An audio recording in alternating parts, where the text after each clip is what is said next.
I love the little details in Firewatch's branching dialogue.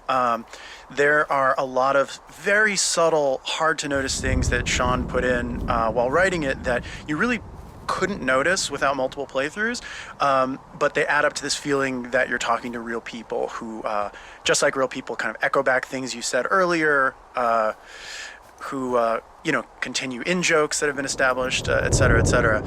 And one of the subtlest that I don't think I even noticed until I was rewiring the game midway through is the spooky figure who you meet towards the end of day one. Spooky figure.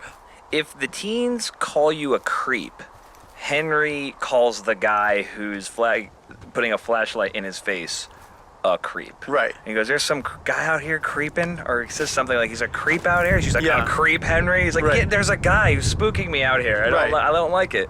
And I mean, I like doing stuff like that. I pay a lot of attention to the sort of infectiousness of language. Yeah. Especially in this office.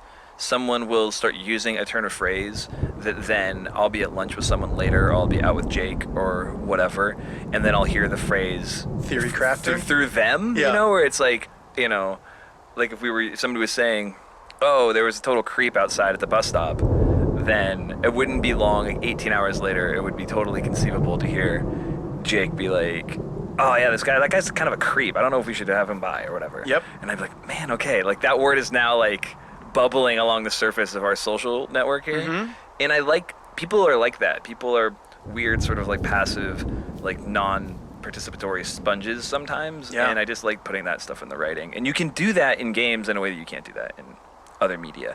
If you do that in like a book or something, it's so double underlined that it feels like you're making a big point as an author. But in a game, because it's player driven and it's passive, it just feels causal and the way the world